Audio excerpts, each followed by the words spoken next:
today on the show, we are joined by Shawn Stevenson from the Model Health Show. Shawn, you've got a new book, Eat Smarter, which is #1 on Amazon, I see at the moment. Congratulations, man. Thank you. Thank you so much. It's a crazy, crazy experience. Just came out, the end of December, first week of January became the #1 new release in America, which is for a health book right now where there's so much going on in the world and, the politics and the fanfare, is on the same list of all the books sold with, Matthew McConaughey and Barack Obama. But it just shows very clearly that this matters to us, our health and the health of our families and our communities. So I'm just blown away by it. Yeah, it's amazing, man. It's a great time of the year. People, with the pandemic and things going on, new year, new me, as the saying goes. It's a great time for people to sort of reflect on these things. And I know for you personally, I mean, we started this podcast back in 2018, about 3 years now. And I remember when we started, the Model Health Show's #1 year at the time. I checked it; it's still at the top of the chart. So you've been putting out great content for a long time. So, man, I'm excited to start this off with you. So in Eat Smarter, one of the things which I saw in the book was that you talk about this malnourished brain that is so pertinent at the moment. You see things like Alzheimer's, like dementia. You see all these sort of cognitive diseases, which are horrendous things, which we all want to avoid. So I wonder, could you talk into this malnourished brain we've got and talk about perhaps why our brain is using so much energy? Absolutely. The brain is fascinating.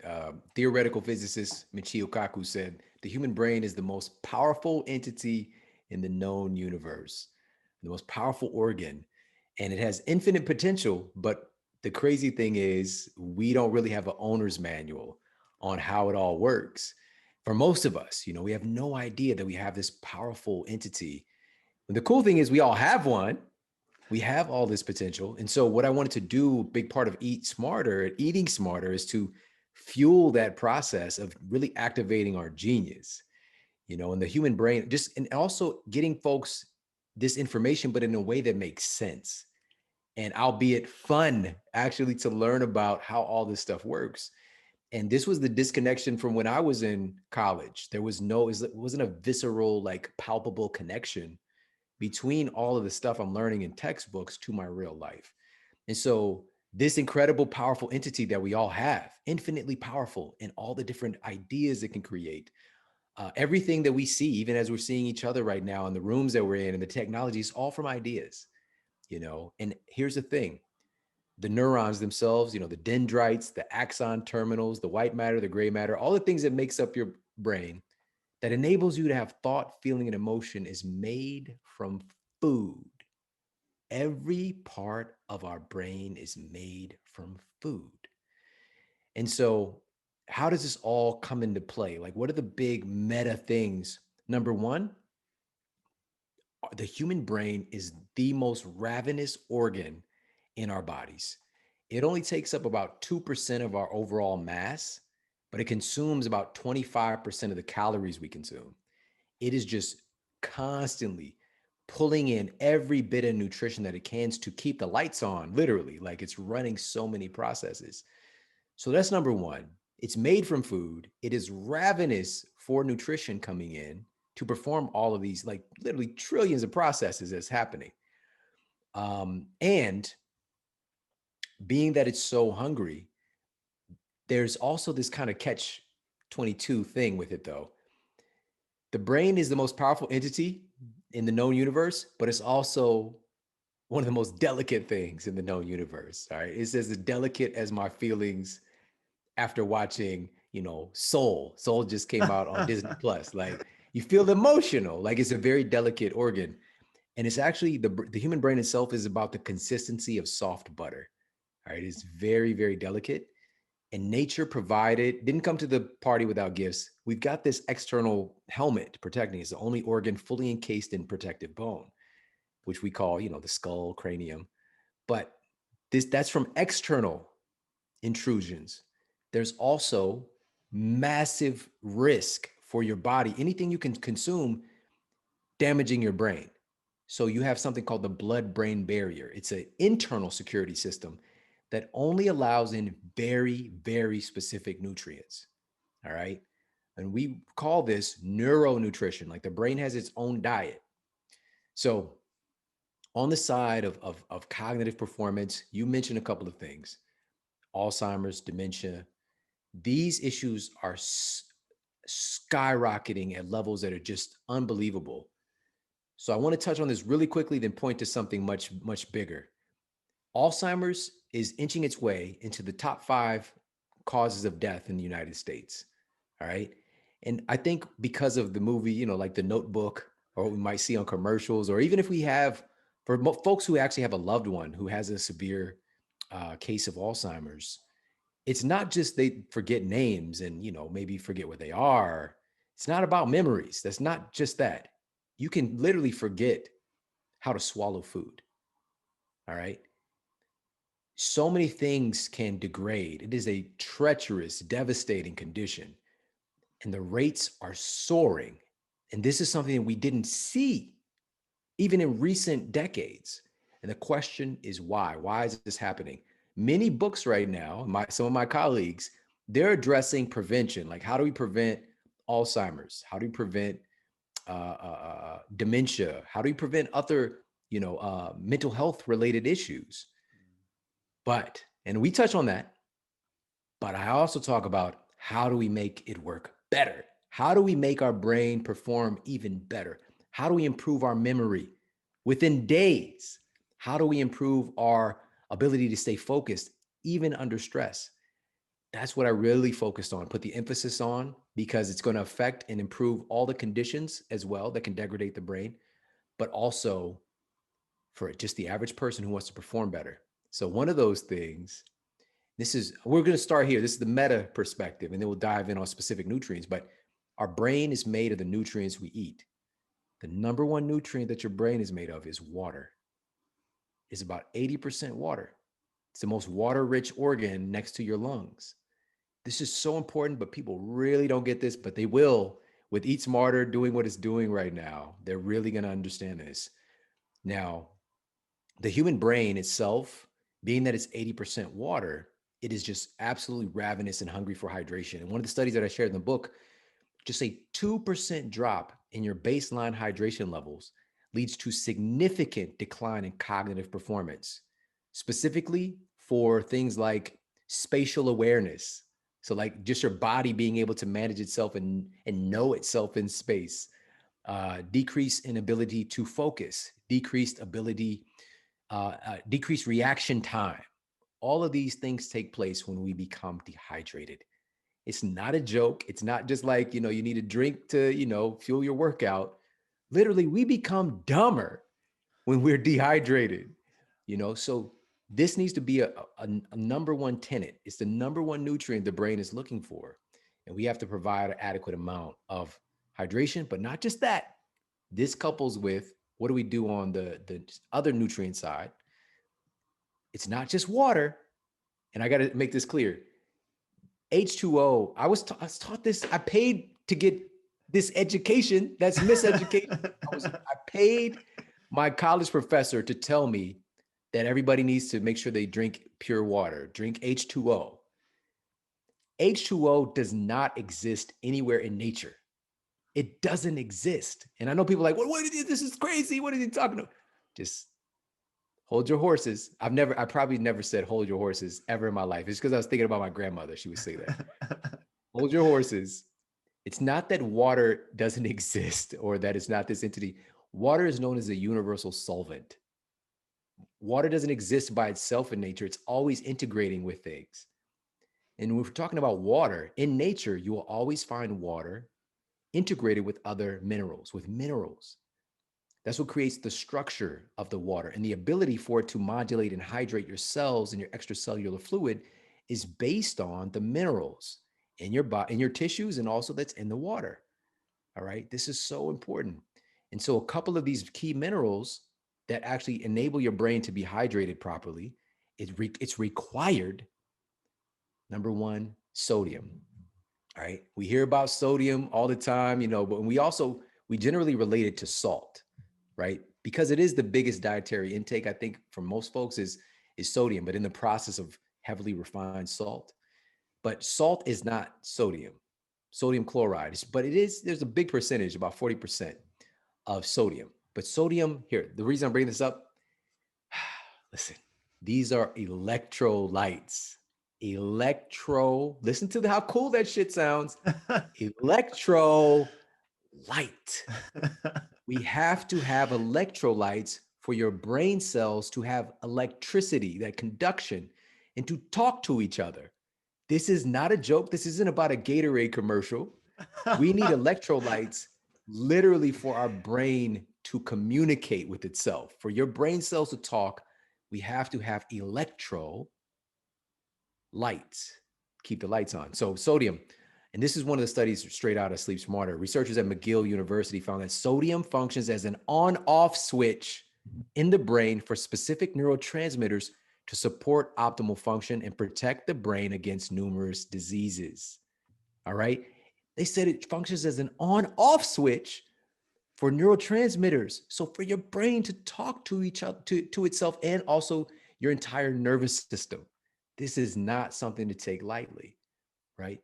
But we are oftentimes, again, overabundance of heavily refined sodium coming through water. Through our food system, processed food system. But we do want to be adamant about improving our intake of sodium from higher quality sources. They're like whole foods that are rich in water have a great source of sodium as well, coming from our food. But there's also a wide range of high quality salts. And I actually do a little section in the book breaking down all the different nuances with salts. But this one is even more important in my perspective because it's the number one mineral deficiency. Sodium is pretty easy to get, even if it's a chitty sodium. All right. That's a technical term. All right. Shitty. I'm saying shitty. I don't want people, what is chitty, and go and look it up. But instead, not that sodium, but we could still get it. But this one is even more important in my perspective. This is a fascinating this was a new study when I was putting Eat Smarter together. This was published in the journal Neuron. This is one of the most prestigious journals about cognitive performance and brain health. They found that magnesium is able to restore critical brain plasticity and improve cognitive performance. Magnesium is an electrolyte. It's another electrolyte. And 60% of United States citizens are chronically deficient in magnesium. All right. Brains are literally not working to their greatest capacity, but not just that. And I'm going to pass the mic back to you. I want people to get this, dude. Magnesium is responsible for over 650 biochemical processes in the human body that we are aware of now. What that means is 60% of folks, of our citizens who are deficient, that's 650 things their body cannot do, cannot do properly because of this deficiency in magnesium. And again, we're in a place where we are not communicating with each other. We're not managing our own health and wellness. We're not able to make rational, logical decisions right now. And we wonder why. Our brains are literally starving. And the last point here, I'm gonna pass this back to you. This was a double-blind, placebo-controlled study published in the Journal of Alzheimer's Disease. This is a gold standard of study. This isn't an observational study. This isn't a theoretical model. Randomized, double-blind, placebo-controlled study found that improving magnesium levels in adult test subjects who already had cognitive decline, these folks were between the ages of 50 and 70, improving their magnesium levels reversed brain aging by 9 years. It made their brains effectively 9 years younger in its performance by improving their magnesium levels. All right. This stuff is very simple. It's cool, but are we doing it? People need to know these things, how important these simple things are, and all the benefits they can get from it. And, if we want, we can hit some, like, what are some good sources of magnesium? So in terms of those things which you talked about, the things which we're deficient in, are you advising that we're getting this through whole foods? Are you advising that we take a supplement? what are the go-to sources that we should be using?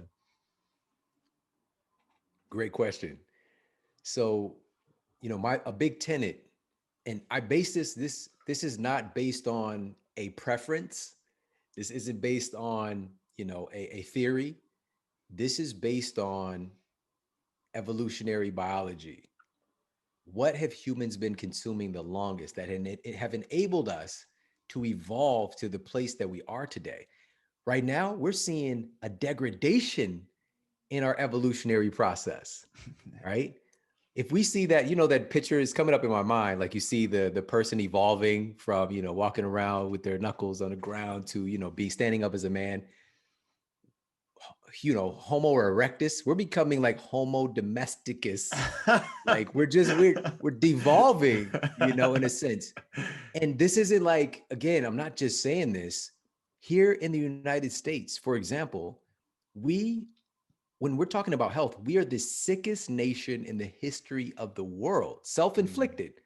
Let me be clear, self-inflicted. This isn't based on deficiency. This is self-inflicted disease. We have over 200 million citizens who are overweight or obese. Like that number, it doesn't make sense. Like you can't even grasp 200 million. What? 42%. I'm sorry, 43% clinically obese. We're on pace right now, just within the next few years, to hit 50% of our citizens being clinically obese. It makes no sense. My family, we'll just say I have 40 close relatives. 38 of them are obese. I come from that. It's where I come. I mean, growing up, many of my family members are doing so much better now, thriving. Man, I'm just getting a little emotional, but even my little brother, it's just like, he's just thriving, doing so much better because we come from an environment that is not just the best word is, it's an environment that is literally, it immerses you and encourages sickness and encourages you to go through the drive-through window, right? That's all we knew. We're inundated with it. And so, wow, sorry, it's got a little bit emotional.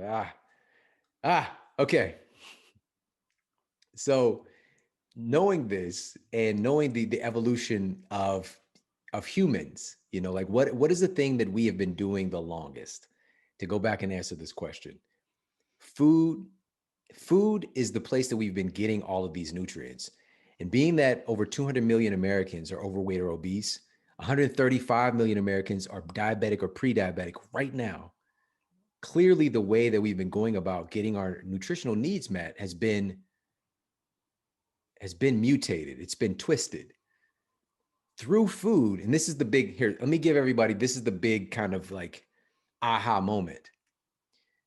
When I was in my nutritional science class that I paid to get this education from my teacher, who was a brilliant guy. But if you take a very smart person and you teach them the wrong shit, they become amazing at teaching the wrong shit. He was bordering on obesity himself. And he's the nutritional science teacher. And he wasn't sneaking off doing stuff, like mainlining like honey buns. He was doing what he was teaching. We were taught the food pyramid. So he just feels like, I'm just not doing it enough. I got to do it more. I need more brown. Right? More whole grains. So that's the thing about the system. And in that system, I was taught, you need to make sure, number one, calories are the key. Calories are the boss. And in Eat Smarter, we talk about Epi Caloric Control. It's this new term I'm impressing upon culture. There are 7 proven things that control what calories do in your body, independent of your calorie intake, controlling your metabolism. And maybe we'll definitely get that later. Yeah, we'll definitely get that. But later. I was taught that you need to get your vitamins and minerals.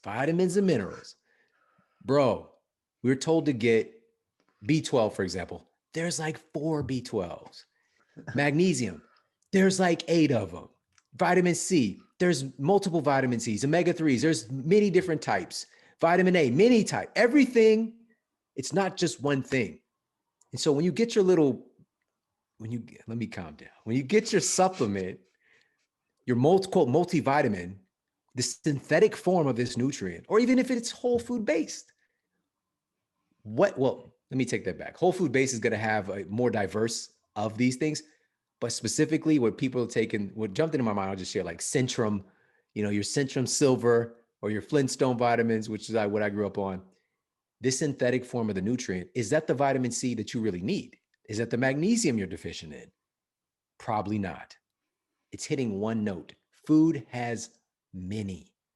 Food has the plethora of different types and forms of these different foods, but they also have what are called biopotentiators, right? These cofactors that enable your body to actually use them. There's an intelligence. Our genes expect us to eat food. That's how we evolved. There's a relationship there between our DNA and the food that we eat. Supplement, not so much. But am I against supplements? No, not at all. Of course, I mentioned like food-based, that's where we want to lean to, but even some synthetic things can be helpful. Medications can be helpful. But as soon as we start creating a system that's built around abnormality and things that our genes have never seen before throughout our evolution, the more we're getting away from being human, the more we're getting away from humanity. And so last point here, is ultimately, in this sphere, food first, that's the tenet.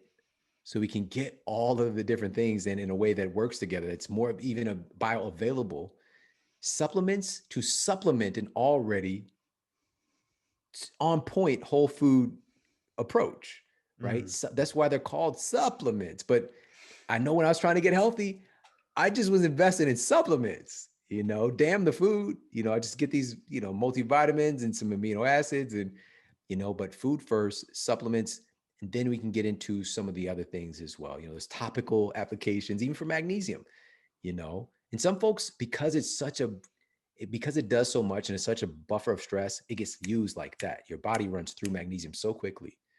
So that might be something to supplement, but we want to do the best we can with that, get something that's as close to natural as possible, so I hope that answers your question. It's some big ideas here, for us to understand, and there's many little nuances that go along with it.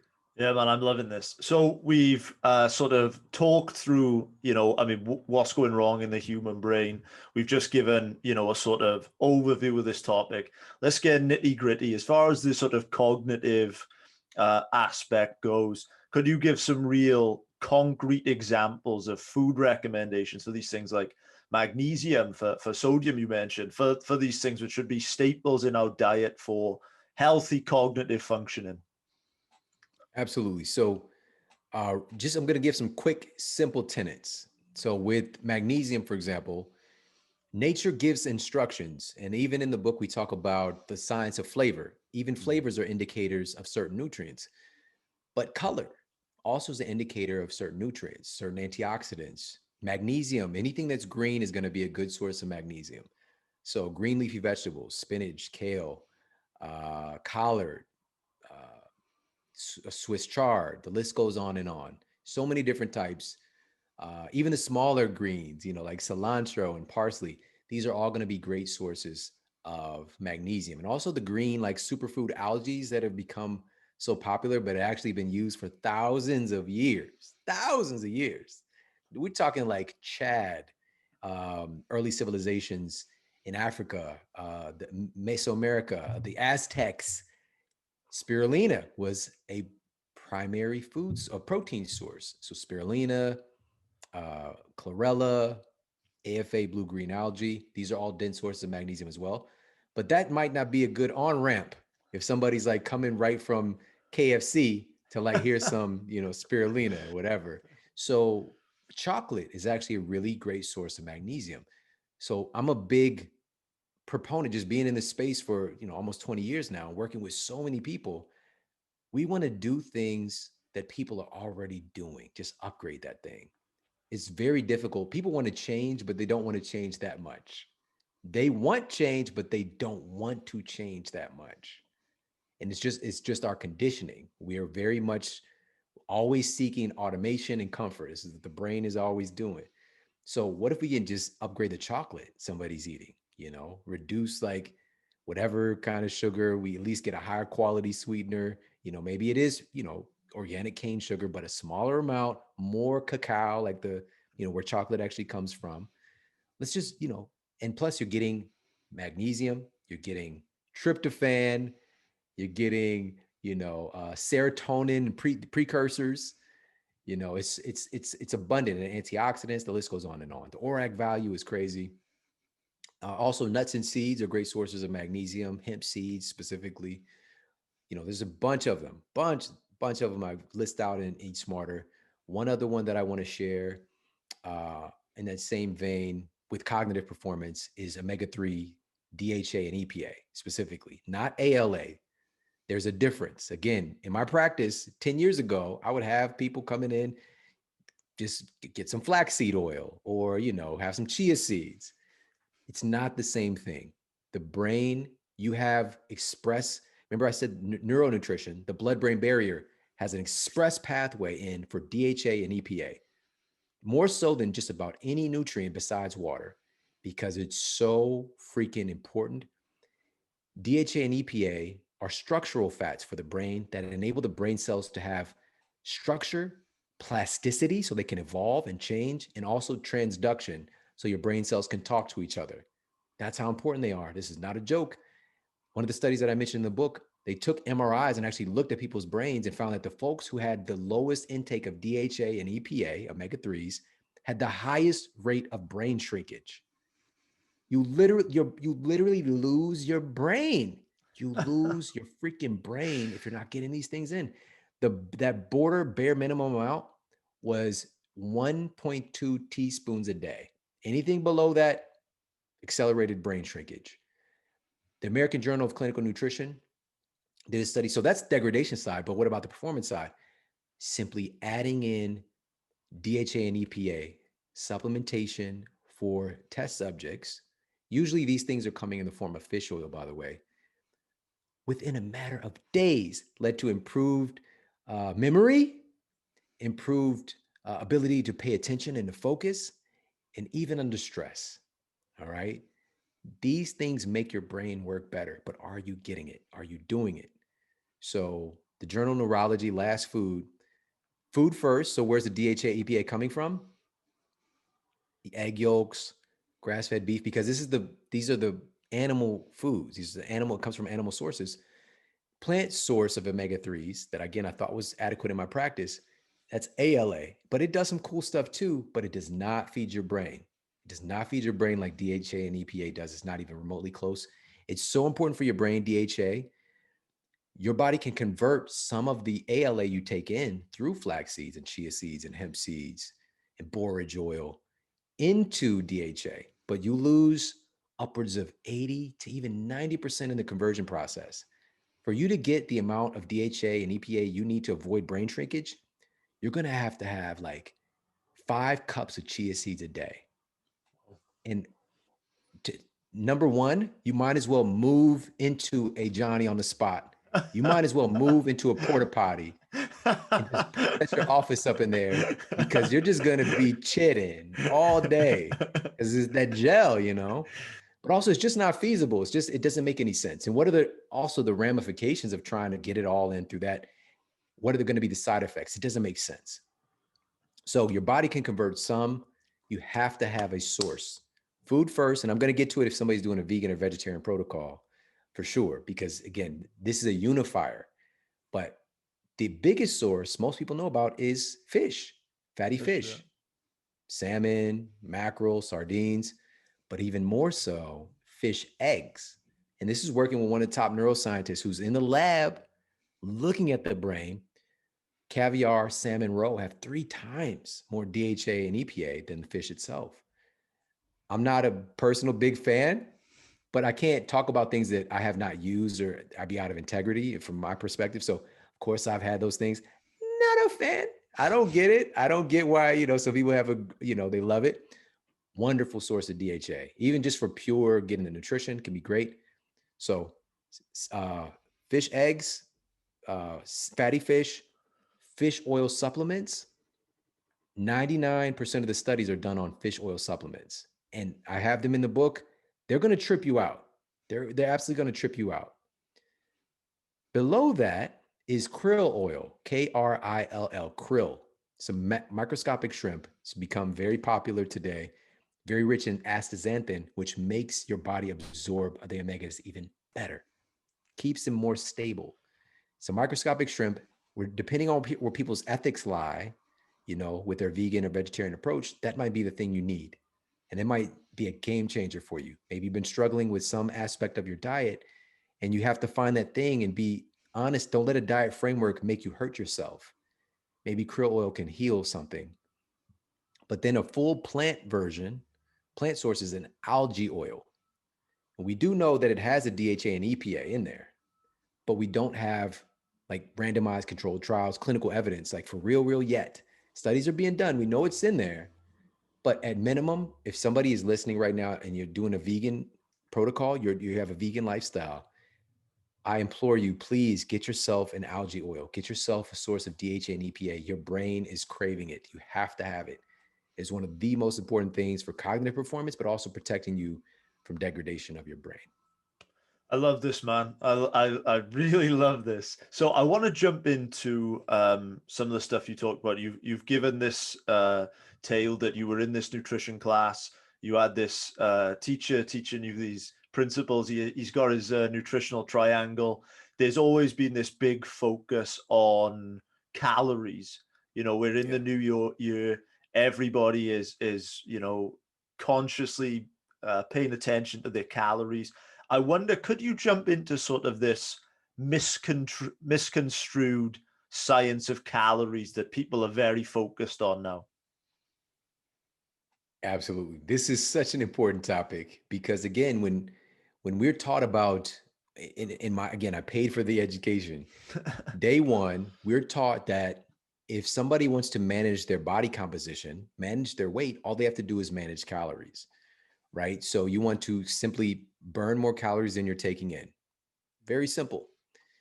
But that idea about calories is more one-sided than like an elephant being on a seesaw with a chihuahua. Like it's like so out of balance from reality because the idea of the calorie itself is a new invention. Like this thing has not when we look at the very physical culture of the ancient Greeks and Romans, they didn't know what a calorie was. They just ate food. And can you imagine, guys, can you just imagine just eating food without worrying about all the numbers and the red tape around it? What a feeling. But what I did was I always ask, where did it come from? Where did the idea come from? That's kind of indoctrinated so many people as to its importance. And when it was discovered, I take people through the history of the calorie in the book. It's really fascinating and fun. But when the calorie was discovered, it had nothing to do with nutrition. Nothing. It was used in physics and engineering. And we talk about where that came from. But it made the pivot into nutritional science, thanks in large part to Wilbur Atwater, which he's a bit of a side note, even though we do use the Atwater system for labeling on products, which is just, it's so massively flawed. That's a whole other conversation. Maybe we might touch on it. But where it really became a part of our world and our lexicon today, what is just a part of our culture, the importance of calories, was thanks in large part to a woman named Dr. Lulu Hunt Peters, who wrote a nutritional bestseller back in the earlier part of the 1900s. It sold over 2 million copies. And at this time, dude, that's like everybody who can read had this book, And so I went back and I actually read these like old fangled writings, and I could not believe I literally it messed me up. It messed me up for like 2 days. I could not believe what I was reading because those beliefs were embedded into our culture. They're so deeply embedded now, and now I can see where they come from. Our food is as far as the human body and the makeup of the brain, some of the things we're talking about, it is one of the most dynamic, powerful, multifaceted thing in our universe. Like it makes us who we are. When we're seeing each other, we're seeing the food we've eaten. Yeah. We're made of food. But now, Dr. Peters made the switch from food being this dynamic, powerful, multifaceted entity to being numbers. All right. She said in her book, you will no longer eat food, you will eat calories of food. You will no longer eat a slice of bread, you'll eat 100 calories of bread. You'll no longer eat a piece of pie, you'll eat 350 calories of pie. Now it's looking at food in terms of numbers and not food being the thing that controls your hormones, being the thing that controls your brain cells and your ability to have thoughts. It's no longer that, it's numbers. And she also, in her writings, this is when the association connecting food and morality really became a big part of our culture, relating food to things like punishment and sin. And your inability to manage your weight is a character defect. It has nothing to do with the system because we know calories are the issue. You just need to have less calories. She battled her weight her whole life herself. That's the side note, you know. But she relented. If a woman who's her height just eats 1,200 calories a day, she's going to be healthy, maintain her weight the way that she wants. It's not true. And also, she related something else. And this is what I would see in my practice as well, relating hunger to diet success. If you're hungry, then it's working. And that should be the goal. And she tied that in psychologically to encourage it, because this was a time during like food rationing, you know, around the time of like the World War One. And she relented that every hunger pang you feel, you should have a double joy, knowing you're saving the hunger pangs in someone else, right? And all of these twisted ideas that have, again, largely integrated our culture. So what I'm going to share really quickly is these are things that are epicaloric. These are epi meaning like your epidermis, like above your dermis, like above. It's the upper level, like epigenetics, Epi Caloric Controllers. These things control what calories do in your body. So I'm going to share two of them. There's really 7 that are, again, clinically proven. So regardless of your caloric intake, if one of these 7 factors is malfunctional, it can change your rate of calorie burn by hundreds or even thousands of calories a week. All right. One of them is a master regulator of your entire endocrine system and your metabolism. Located in your brain, it's called the hypothalamus. It's largely considered to be the master gland of your endocrine system. So it's integrating. Now, sorry about the noise. It's 2021. If you could hear any of the background noise, you know. So I think there's a truck outside. But this is the master gland integrating your endocrine system, your system of hormones, and your nervous system together. All right. So it's taking data from your external and internal environment and creating responding chemistry in your body. One of the biggest issues in the world right now is neuroinflammation, inflammation of the brain, specifically hypothalamic inflammation. And we go through some of the most jaw-dropping studies showing what this is and what it does and the things that are causing it as well. A big part of it is our sugar intake, because I mentioned the brain is so hungry for nutrition. Your brain has express pass sugar gates. When you consume a meal, I grew up, maybe I would have a nacho with chili and cheese from 7-Eleven and a Sprite to go with it for the pain afterwards. I can easily be bringing in 200 grams of sugar. Your brain will gladly confiscate half of the sugar calories you consume, the sugar intake, like that. So you can create this neural insulin resistance in your brain and associated neuroinflammation. And so here's the nuts and bolts of it to finalize this piece. Your hypothalamus controls and is in contact with your gut via the vagus nerve and many other aspects, but we'll just say that one aspect. And so what the data has found, and one of the coolest studies in the book, is that inflammation in the gut and or in the brain, the hypothalamic inflammation, your hypothalamus is sending data back and forth with your gut to tell your gut, to tell the microbes in your gut, that communication, whether or not you should increase your absorption of calories or you should reduce your absorption of calories. You can eat as much food as you want, but your body will not absorb all of it. And your brain is telling your body how much of it to absorb. They don't tell you this shit in nutrition class. They don't tell you this when you're trying to cut your calories and manage your calories, that inflammation in your brain could be making you absorb more calories from your food because your brain might think you're starving because of insulin resistance. And this can slow your rate of calorie burn by hundreds or even over 1,000 calories a day. This is shown very clearly in the data right now. We can have people who are the same exact height, same weight, on the same diet, same exercise program, one of them can burn 100,000 more calories in a year doing the same thing versus the other person because of these Epi Caloric influencers and controllers. One of them is inflammation in the brain. Last one I'll share, because all of these are incredibly, there's so much to them and so juicy. But this is one we can take right now. But by the way, so if you're like, how do I reduce inflammation in my brain? This is like I said, it's an epidemic right now.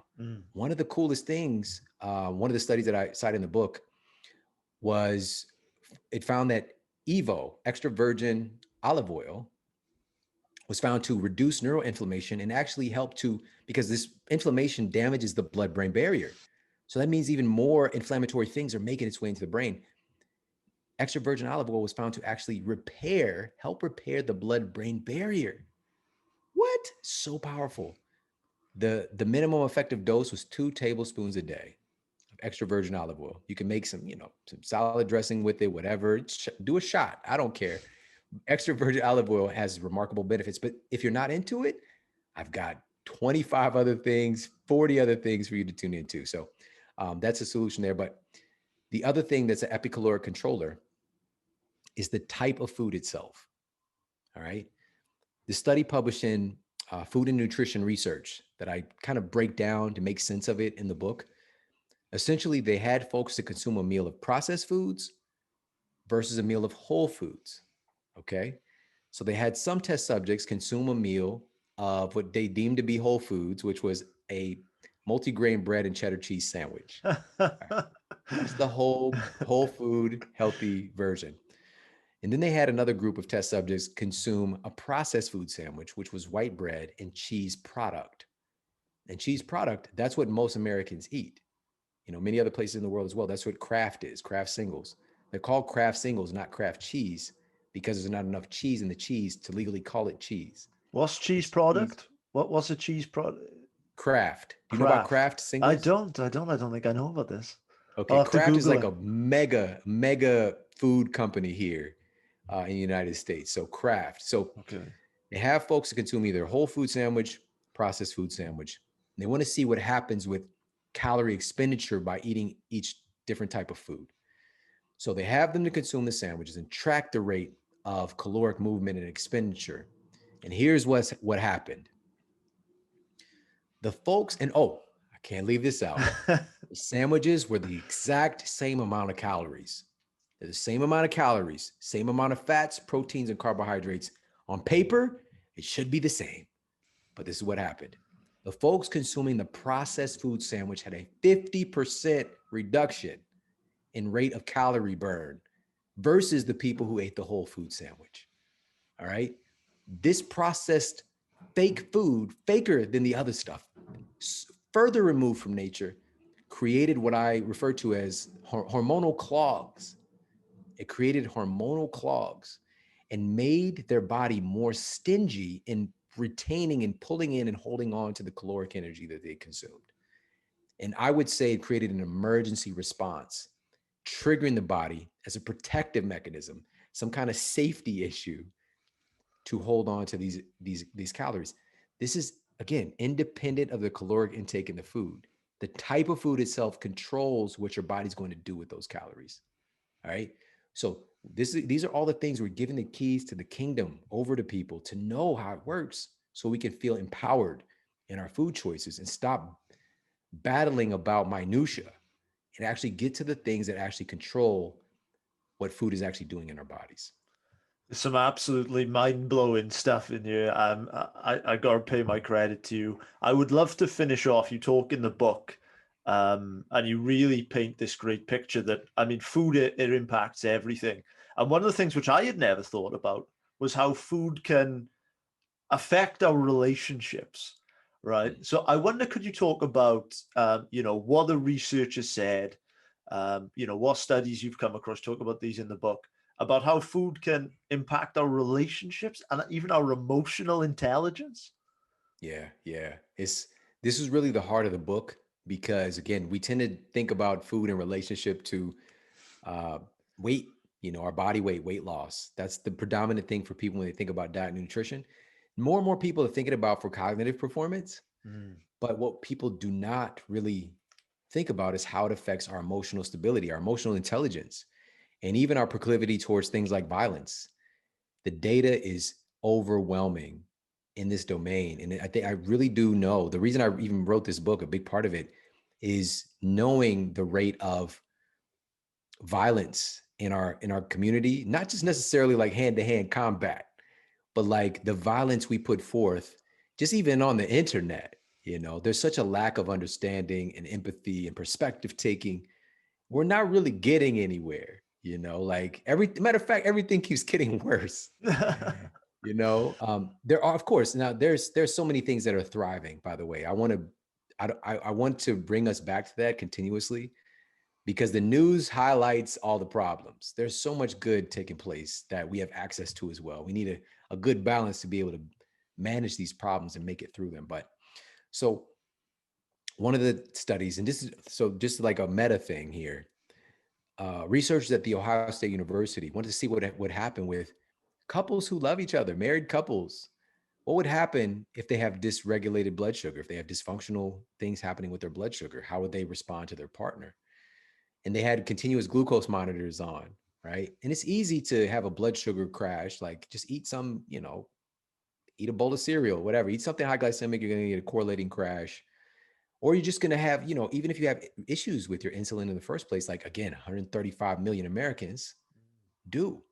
And so what they discovered was that as the individual's blood sugar became more and more abnormal, they had a much higher rate of aggressive behavior towards their partner, less likelihood of them being able to perspective take.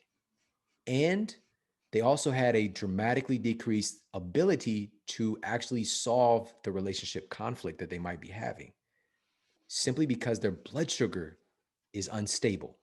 All right. Now, how often is this happening in our lives? We got people we even love, and we're having continuous problems because of our biological issues, not because of our, belief about them. We might love them, but we can really feel like, they definitely want to kill us or something. You know what I mean? So that's like a day-to-day issue. Now, to take this a step further, our researchers at Oxford University actually did a study on prison inmates. And it's unfortunate the circumstances. However, from the science perspective, it's a great mode or modality to test things, because it's a ward study where everything is controlled and you can see direct implication. That's what a randomized controlled trial is. It's testing a specific intervention and a specific result. All right. So it's not theory. All right. So what they did was they went to see what would happen when they increase or improve the nutrition of prison inmates. What effect would it have potentially on behavior? Let's find out. And so they gave one group of prison inmates increased nutrition in the form of vitamins, minerals, omega-3 supplementation. So not necessarily food, except for the omega-3s, of course, it's probably coming through fish oil. But just giving them increased nutrition, which again is required for cognitive performance, to be able to manage your emotions. Then they gave another group of prison inmates placebo. And here's what happened. Over the course of the multi-month study, the prison inmates who received the increased nutrition had a 40% reduction in behavioral offenses. And they also had a 37% reduction in violent offenses.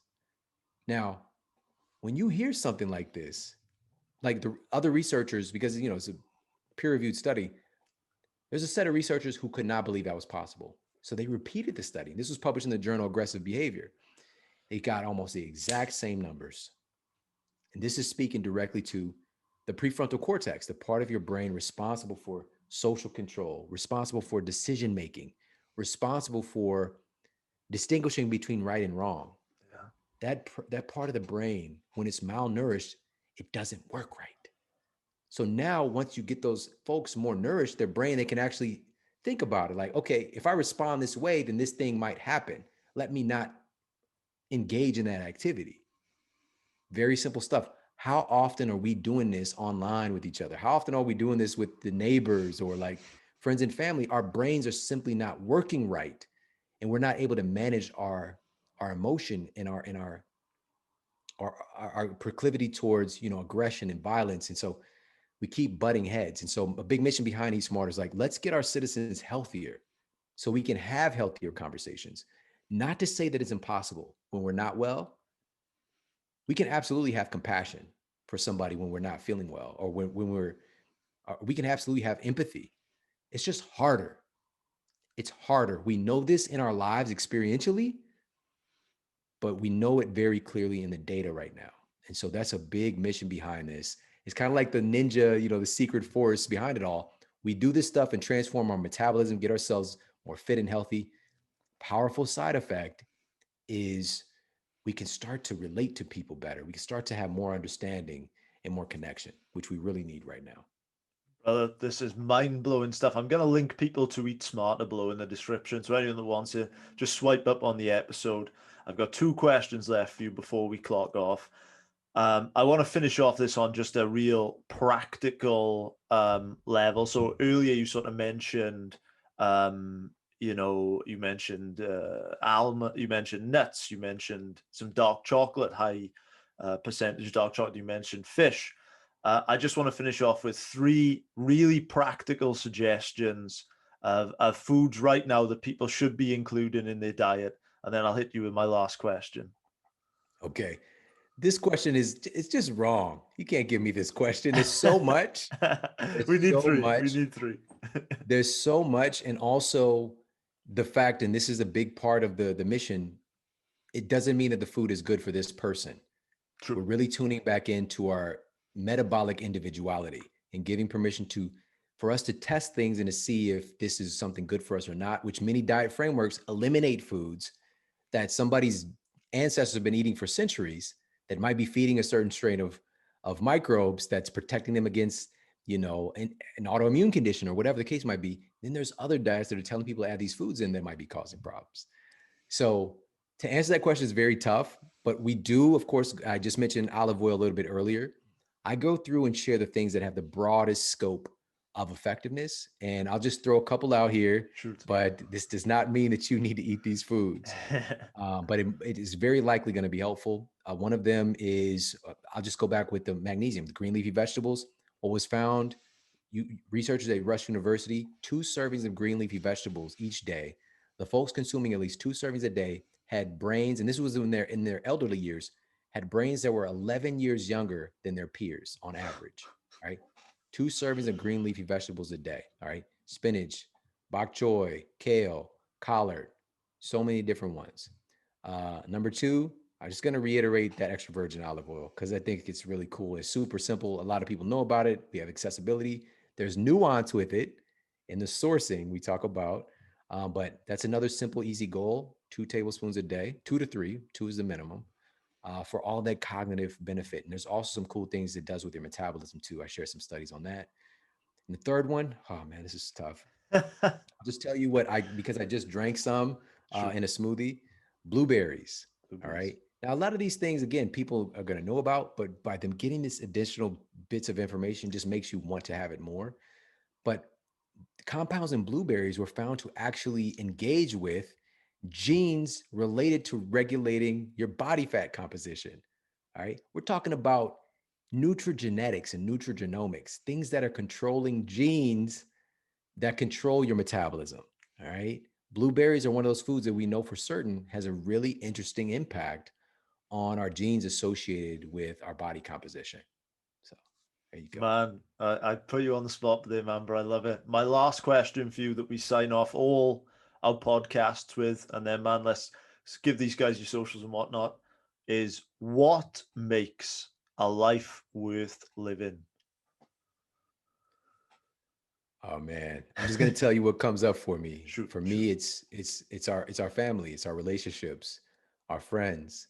We're social creatures. We don't come here by ourselves, and we definitely shouldn't try to do this thing by ourselves. And I'm saying this comes up for me because I definitely have suffered from lone wolf syndrome. All right.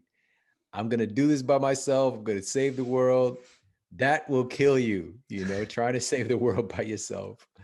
It's really going to always be with and through other people. And it's so good for your soul, It's so good for and just on a real granular scientific level, it's great for your genes. Your genes expect you to engage with other people, to have relationships and community. It's something our genes expect from us. So for our mental health, our emotional stability, we need that. Even human touch is important for the development of the brain. So for me, that's what really makes a life worth living is our relationships, and proactively cultivating, having standards, and encouraging healthy relationships in our lives. Man, that was a beautiful answer. And let me pay my gratitude to you because you've been, in and around this space for a long time. You're undoubtedly one of the best in the field through your books, your amazing podcast, the Model Health Show. Man, I'm so excited for this new book, Eat Smarter. So I just want to pay my gratitude to you, Shawn, for the work in which you were doing, man. Thank you. I received that. Thank you so much. I love it, man. Where can these guys connect with you, Shawn? Perfect. They can connect. My home online is themodelhealthshow.com, and that's the name of my show, the Model Health Show. And crazy, again, we're frequently the number one health podcast in the country. It's because we make it fun, we make it digestible and approachable. And again, like, this is an important subject matter. Our health matters so much. So people can check out the show wherever they're listening to this awesome show. They can find the Model Health Show. And I'm on Instagram. I just really kind of got more into it this past year, but I'm at Shawn Model, SHAWN Model on Instagram. And folks can pick up Eat Smarter anywhere books are sold. Amazon, Barnes and Noble. Well, Amazon was sold out, but it should be back. When this is airing, it should be back in stock. Barnes and Noble, Target, just your independent bookstores, wherever you buy books. This is a very, very important book, very powerful, shareable, and transformative. So definitely make sure to pick up a copy of Eat Smarter. Brother, this was such a pleasure, man. Thank you so much for taking the time to come on the show. Thank you so much for having me.